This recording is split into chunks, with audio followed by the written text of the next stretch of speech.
I never found anything else in my life. I've tried a lot of things too that could reset my emotional orientation that fast. Hi, everybody. Today's video is a Q&A session. So I'm taking questions that were asked me by students, colleagues, and family members about why is it that I'm doing the Wim Hof Method? What benefits am I getting from it? And how would they possibly approach it themselves if they were interested? So that's what we're talking about today. So let's dive in. So benefits of my Wim Hof journey over the last 2.5 years. The benefits have hit me, have come in very distinct form at first, but then they got more refined with time. So the immediate benefits of the cold exposure is better energy, better focus, and that's an understatement. I mean, it's incredible how it does that, especially with the ice baths. But the cold showers and the cold exposure, as I would work out in the cold, the intense benefit came from the ice bath. So that was the other thing I discovered, which was that the main benefits are, for me, resetting my system out of depression and anxiety into a place of very calm efficiency. And then there's energy boost and more focus added in there. But the thing I discovered is the colder the exposure, the more benefit for me. That was one of the early things that I discovered. And the other thing I discovered was that the 10-minute soak was the thing that reset me the most thoroughly. So sometimes I would just do that one, that's it. And I'd do 10 minutes and that was it. Yeah, that's the early start of, oh my God, this really is worth doing. Because I never found anything else in my life. I've tried a lot of things too that could reset my kind of emotional orientation that fast and in a lasting way. So even if I was under a lot of stress, at the very minimum, it would last for 24 hours. But usually it would last for at least 2 or 3 days, if not longer. That's not a bad deal, I have to say, considering how debilitating those states can be for me. To actually have a go-to that is, non-drug or surgery oriented, right? Not terribly expensive. I think $30 a soak, because I have to go buy the ice. Think about, okay, $30. Well, how does that compare to if I was taking drugs or side effects? Yeah, I'm happy with this deal, because I actually started with the breathing and I moved from there to cold exposure. The hyperbolic breath cycle, so this is where you're breathing very deeply, you're hyperventilating basically, and then you hold your breath, creates a lot of positive brain chemicals, right? So it gives you kind of a little high, actually, as it's switching from hyperoxygenated to not enough oxygen. But I find that is also very helpful as well. And it's something I can do. I usually do it first thing in the morning or I will do it during the day as needed. And if, I need a reset, it really, like during the day, if I'm a little overloaded at work, I can do that, close the door of my office and do a couple rounds. And it's really helpful. And it's it is a prep for the ice. But it's, again, if someone said to me what you would prefer, anywhere you went that would help you know that you could reset your system. It's like, I just wish everyone had an ice bath. I guess that way, no matter where I'd go, I'd be able to say, hey, give me a minute, not my best self right now. And then come back like, all right, we're ready now. I'm ready to go. So the question is, how long did it take for me to see substantial results from the practice? I would say that because I did the breath work first, that it took probably about 2 weeks for me to realize that it was actually helping me. Is that right? Yeah, it's been a while, right? But I believe that at least 2 weeks, maybe a little longer, because it was one of those things where I wasn't really sure. Like maybe I felt better that day, but I wasn't sure why, right? So it was one of those question marks, because maybe it was something else. Like maybe it was because I worked out in a better way than usual. But yeah, it took probably about 2 weeks. But I had to, kind of add something to that. I was using the Leaf biofeedback device to give me feedback about how the breath work was affecting me. And I believe that it was within that 2 or 3 weeks period that I was able to see that the Wim Hof breath cycle was more effective at resetting my HRV, my heart rate variability, than other breath approaches. I think I got confirmation from the device before I even was sure about it in my felt sense of my body, right? That's an unusual advantage that I had over someone that's trying out things without some sort of feedback device like that. I think it's something worth mentioning that if people have access to some form of biofeedback, I'm not going to advocate for their accuracy, but I think that on a fundamental level, it's probably fine. Like, in other words, on a fundamental level, if it's not super accurate compared to other devices, fine. But at least you have an indicator that that what you're doing is either helping or not, depending on how it's set up. Yeah, but the fact that the device showed me that my HRV was improving as a result of the Wim Hof breath cycle, especially compared to other practices like box breath, those breaths actually stressed me out. So, and when I did Wim Hof, I think because it takes you up and down the adaptive ladder, as I like to call it. So what he's actually doing is he's taking your nervous system into what I call vagal push-ups, which is you're asking the immune system and the autonomic nervous system to adapt to something extreme. And by doing so, it makes it do sort of a vagal sort of push-up where it goes from one to the other. So it goes from, emergency states, hopefully back to states of calm, and then back again and back. And so then it gets more fluid about going back and forth, which is exactly what it should do, because it's not like you just want to be safe all the time. You want adaptability and flexibility in your nervous system. That's the goal. The way I prepared for the ice baths was to do cold showers and working out in the cold. That was challenging too. I mean, so I started out with a 10-second cold shower. I built my way up from there. And I typically would do 2 showers a day because I tend to take 2 showers a day. So I'd make sure I do a cold at the end. And eventually I got up to 10 minutes. And at that point, working out in the cold got easier. So then I would go out for a run and it would be like 50, which back then I thought was horribly challenging. I was like, oh my God. Because it was definitely uncomfortable. I mean, it was, the runs at first, and then you'd feel kind of numb after a while, which is also uncomfortable. But it was invigorating. So that the thing that I did notice from the very beginning is the cold showers were really challenging. And because actually, I'll tell you right now, I think a cold shower is way harder than an ice bath in my current, kind of experience. Because unless you have some sort of super duper high volume shower head, it's like someone tickling you, these little needles or something. That's really not very fun. So, and then also when I was outside in the cold, I often would run in cold rain. So it was actually somewhat similar. And then you got some wind added to that. What was my first ice bath like? Okay, that's a very good question.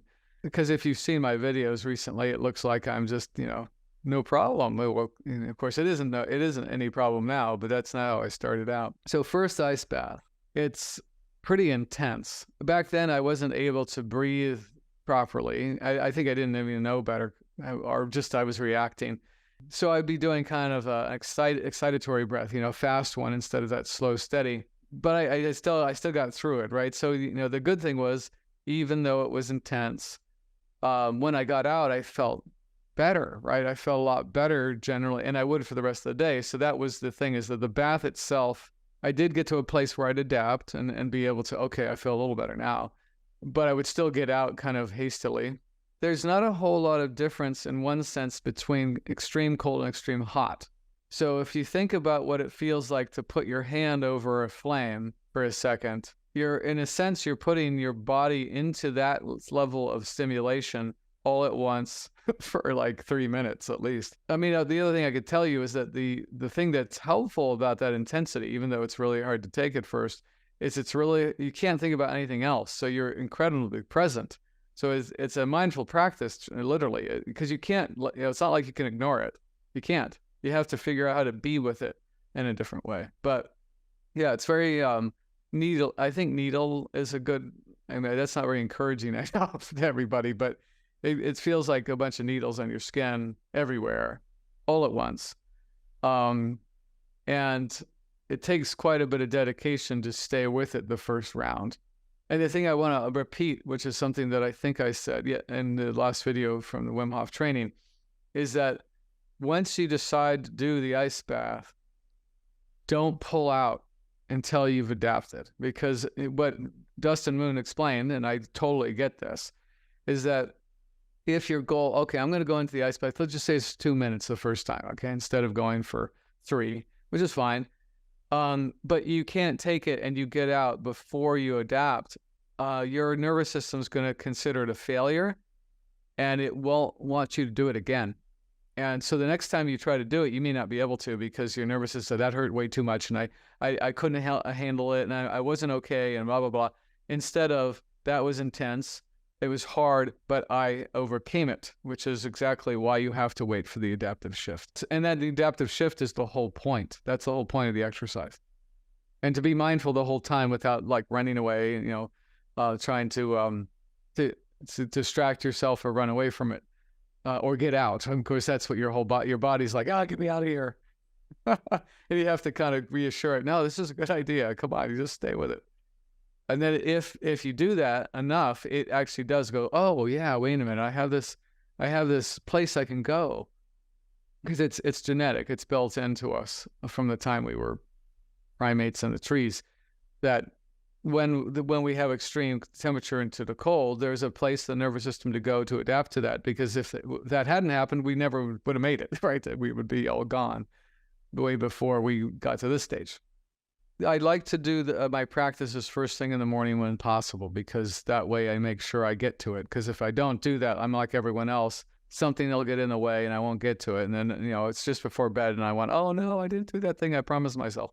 So I really highly recommend, first of all, is that if you're going to do a practice of any kind for your wellness, do it first thing in the morning, if possible, because that way you give to yourself first before anyone else.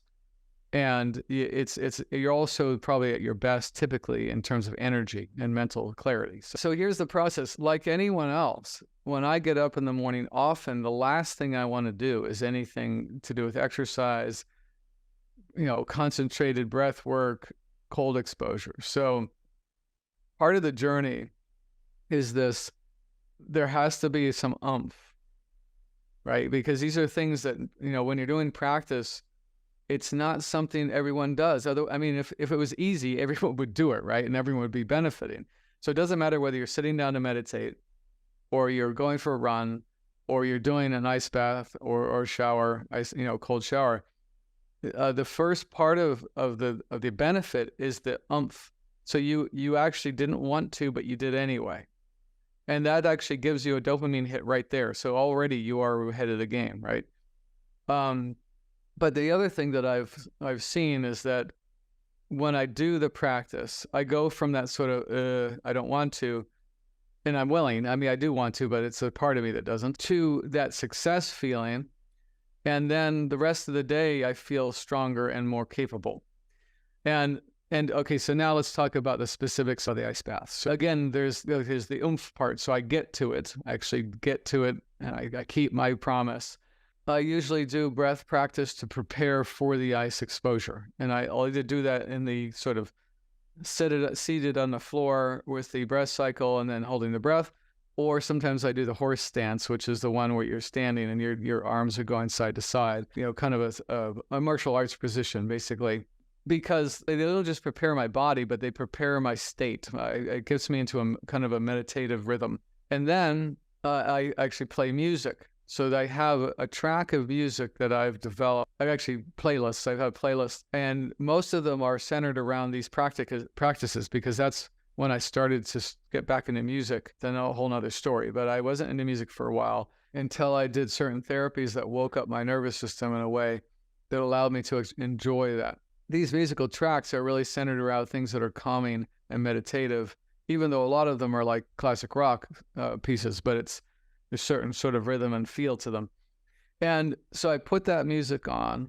I do some form of breath practice, and it gets me into a place, and then I actually keep the music running when I'm in the ice bath. And I find that certain songs actually help me get through the initial challenge. So getting into the ice bath currently much easier than it used to be, because I find a safe place in myself before I get in. And then I changed my breath work from very energizing, which is either the horse stance or the regular cycle. I switch it from that to the slow breath, and I dip my face in the ice, because that triggers the dive response, which means your physiology is actually more ready to get in water and have temperature change. And then I do what Wim Hof says, is I get into the ice very slowly, the ice water. And the reason for that, again, is that you are trying to maintain connection with that safe place in yourself. And if you're rushing, it's the reason you rush is because you don't want that sensation of the ice water gradually going up your body, because it's a lot more challenging. But when you go slowly, part of what you're saying again is, I'm strong, I'm capable. I don't have to react to the environment. I can decide how I'm going to be, right? And I'm going to be someone who's fine with this transition. So then I'm in the ice water, and I keep that steady breath, and you feel the intensity. There's this like buzzing intensity, and I keep going back to that safe place. So it's really it's a navigation once you're in there, and it gets better and better. So before, it took me longer, it was harder to stay on focus, but it's this focus where you're like, okay, you're surfing that line between too much and too little, right? So it's surfing that line of the intensity. And the other mantra that I say to myself, because this is the science I've learned, it's sensation, not pain. That's my mantra. Sensation, not pain. That actually helps, by the way. It's amazingly well for me, because it's just intense sensation. It's just a different level of sensation. It's not pain, which, by the way, is what I've taught in my other videos, is that pain is interpretive. So it's only pain if it's hurting you. And actually, ice doesn't hurt me, the ice water. I know that, and I know it from experience. And when I say sensation, not pain, that actually helps me remember that on some level. So then, okay, so then I'm staying at surfing that line, and then somewhere around a minute, sometimes a little more, minute quarter, the calm kicks in.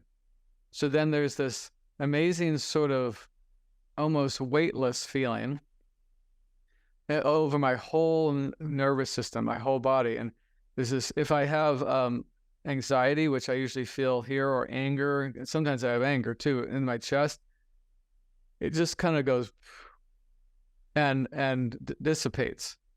And often I'll have my eyes closed when I start, but then I'll open my eyes and look around, because that's the orientation response.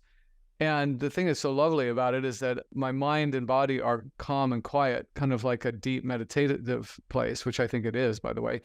And it's such a pleasure to view the world without this filter of anxiety and warning signals. It's like, yeah, I'm just in the bathroom, but oh, well, the bathroom's really nice, because I'm not all polluted by these feelings of being at risk or behind or whatever thing that I'm running in my system typically. And oh, by the way, so the intensity is primarily on the hands and feet.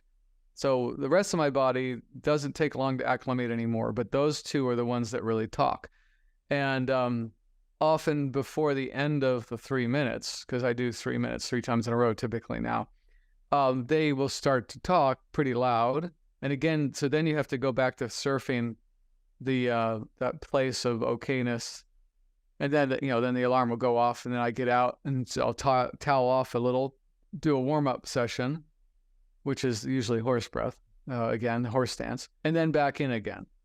And second and third rounds, so second round's pretty easy because you're already acclimated to some degree. Third round, depending on how warm my body was in the core, you could start shivering. And that's actually a good sign. I've discovered through the science that when you're shivering, you're actually getting maximum benefit from the practice. Because it means you're an adaptive edge, and it's your system's working on being able to handle a higher level of challenge. And then I get out, and I usually work out after that, and it depends on what workout I have set up for that day. It could be HIIT training, high intensity resistance training intervals, or it could be a cardio day where I do stair sprints, something like that. But that's a typical cycle. And then I do pay attention again by, how do I feel based on what I did this morning? And one of the things I discovered recently is that when I do ice bath and stair sprints, I feel amazing. I can't even describe it. It's like I feel like a different human being all day long. So that's what I would recommend other people do. I mean, you play with it, and over time you play with it, because it's still evolving for me. It's still changing and refining. It's actually got a lot easier and even more fortified, and it does have a certain soothing aspect to it as well, I would say. So the question was, how do I recommend starting a practice like the Wim Hof practice? The first thing I recommend, it's really worth getting, is app. It's not perfect, nothing is, right? If you have a chance, I actually recommend you go to Wim Hof training first.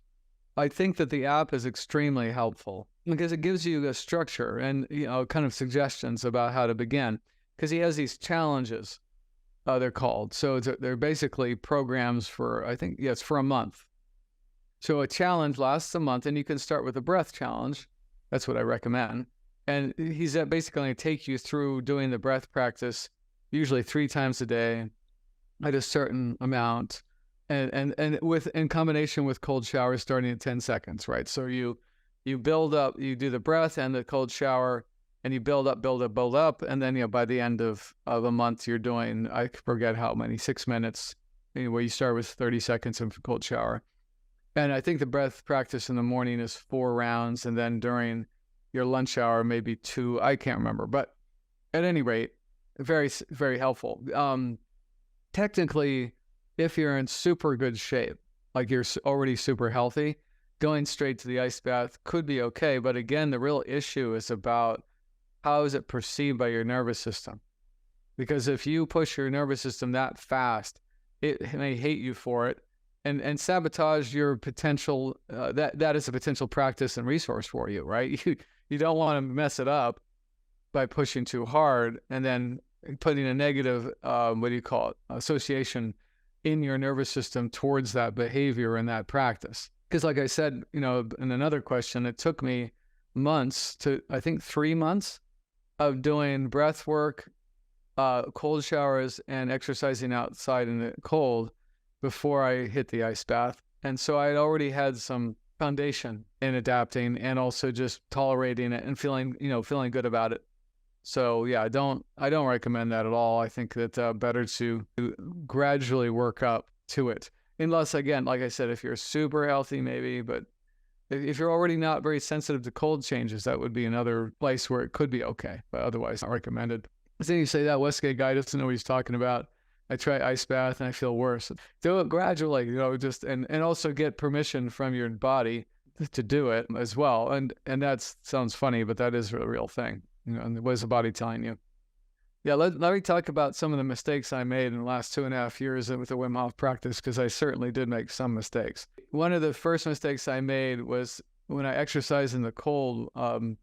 If I was running, I didn't have any trouble with my body core temperature, but at some point I decided I was going to work out in the cold like I had seen people doing in the Wim Hof videos with him, often in snow and so on. So that was just fine. That wasn't nothing wrong with that. But the thing I didn't do is make sure I had adequate supplies to warm me up if my core temperature dropped too much. One scenario, which I actually found very amusing in the end, was I got so cold I couldn't really use my hands properly, and I had my car nearby because I was working out in Golden Gate Park early in the morning. But I realized that if I had a different situation, I don't know if I could have gotten the car door open because I could barely handle. I mean, I had one of those clickers, right? So I was able to unlock the car that way. But I'm like, yeah, if this was a key only car, boy, I would have been hard pressed to know if I could actually get that thing open. So I was like, yeah, okay, that was dumb, right? So in other words, if you're going to work out in the cold, make sure you have like a warm drink, warm clothes that you can put on to warm up if you get beyond your threshold. That would be one. The other thing that I did is I hurt my shoulder doing the Wim Hof push-up challenge. So the push-ups that he teaches is you do, usually 30 breaths of hyperbolic breathing. So you're gonna hypersaturate your system with oxygen by breathing deeply like you're hyperventilating. And then instead of letting it all out, or most of it out as you do when you're just doing the breath cycle itself, you hold it in and do as many push-ups as. That was going really well until I got over competitive. And I think I got up to 70 push-ups without breathing, which is really cool, but I was too obsessed with that goal. And I ended up hurting my left shoulder. And, I felt really stupid about that, I have to say, because I knew better. But again, I got caught up in the wrong goal. So I would say that both of those mistakes were really from me having the incorrect focus, which is it's not about doing more. It's about feeling the adaptive shift in your system that's the point, is the shift from one state to another, and hopefully a better state through the practice. And I definitely made that mistake a couple times. And even with the ice baths, for a while there, I was pushing, I think, a little too much for length of soak. Sometimes if you're a competitive person, which I can be, watch out for that, because that can sabotage the whole thing as well. And I knew that it was my mistake. So I didn't blame the Wim Hof method when I hurt my shoulder, because I realized I've been an idiot about using it incorrectly, or for the wrong reasons, so to speak. If you can find a training nearby to do first, and your teacher's good, like Dustin was when I went, Dustin Moon, it will speed up your understanding of how to do it well. And that's a good idea. Even the fact that, he was holding space for people in the ice. And I never had anyone do that for me. And I was looking at that going, wow, that's really a great idea. So you have someone, metaphorically holding your hand as you go through this intense experience. And of course, that's co-regulation. That's what polyvagal theory teaches us, is that, you're going through something hard, but you're not alone. It's not as hard, because humans are designed to help each other through difficulties. I did it by myself, and I thought, yeah, it would have been kind of nice to have someone hold space for me the first time I did an ice bath. I don't think it's absolutely necessary, but I think it certainly wouldn't hurt. I mean, to say the least, to have that feeling of someone who knows what they're doing to be there with you. And also, the other thing that was really nice is that there was this group of people that were holding space for and cheering on whoever was going into the ice, right? And I had the experience, so it wasn't a big deal for me, but everyone else, it was a big accomplishment. It's like, I've never done this before. It's scary. I think I did it pretty well on my own, because I'm pretty good at self-discipline naturally.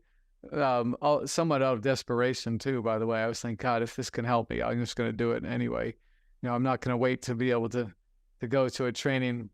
But if I had to do over, would I, prefer to do training first? Yes. I think that would be a good idea to do, if you can, is to do a training first, just so you have a taste of how to approach it properly. Depending on what your challenges are in your life and your reasons for wanting to try Wim Hof. So if your life's fabulous and you're just going to use Wim Hof to boost your performance, both mentally and physically, then what I'm going to say now is probably not as important to you. But if you're someone like me that had suffered from a lot of chronic problems, which, including depression, anxiety, fits of anger, and just chronic stress symptoms, and you want to know whether a practice helps you or not, and especially like the Wim Hof. So how am I going to know if this is working? Well, most likely, if you've been suffering from chronic issues your whole life, you probably have a hard time with social relationships, because that parallel is almost always true. Because part of what polyvagal theory teaches us is that when your social nervous system isn't working correctly, that's when you have chronic issues. And so if you are really well socially bonded, the chance of you having chronic issues is much less. Doesn't mean you can't have any, but it's very unusual. So therefore, one of the things you can do to determine whether the Wim Hof method is working is have your spouse or someone really close to you say to them, have you noticed, or please notice if there's any difference in my temperament or my way of showing up? Because my partner fairly early on noticed that the ice baths made me nicer, made me more easier for her to be around. And so, it got to the point where she's like, honey, I think you need an ice bath, which is, a code word for you're being a jerk, or I can't stand being around you, or you're driving me nuts. And that was an incredible piece of my feedback loop that let me know that this was working so well. So, I've talked before about how it made me feel, but I think it's important to understand that if you do practices like the Wim Hof method, part of the goal is so other people can feel better about you being around them, because you're more regulated. Think about it, all of us. What do you like? You want to be around someone who's all anxious all the time and he's reassuring all the time? That's exhausting, right? It's like, it's exhausting to you when you're that way. You're just like, oh God, here I go again. I can never settle down unless I get a lot of attention. Or someone that has to be left alone all the time because any sort of request for contact or feedback is some sort of imposition on their energy, right? That's the depression side. That's the low energy side. So therefore, if you have chronic issues and you do a practice, you should be getting feedback eventually from other people that you're different. And like I said, I recommend that you request that. Please let me know if what I'm doing makes me different with you, as a way of me knowing whether what I'm doing is worth doing. Because I'm a real fan of this. It's something I've been trying to figure out how to teach people. What you want in your practice cycle, if you can get it, is a third-party feedback loop that lets you know if you're on track or not. So that could be a coach, could be a therapist. It could be your spouse giving you feedback, right? It could be a biofeedback device. But in all cases, you need unbiased third-party feedback loop.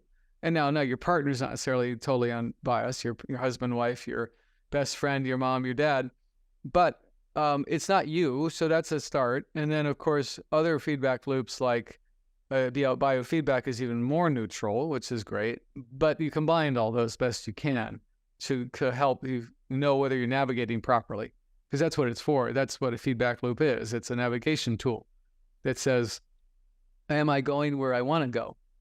And how do I, and it also helps you avoid fooling yourself into thinking whatever you want. You tend to make yourself think, because some people actually fool themselves in being overconfident, and other people fool themselves in being underconfident.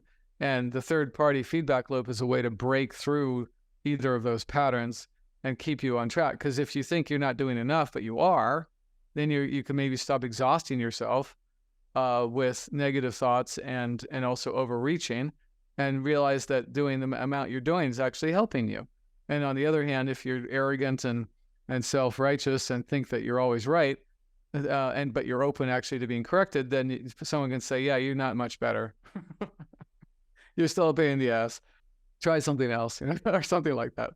So these are some questions that people have asked me, and I'd love to answer any others that people have about the Wim Hof practice and help clarify, how to approach it successfully, or how it's worked for me. If you found this content helpful, please like and subscribe. You can look forward to more videos about how to overcome chronic illness and chronic pain.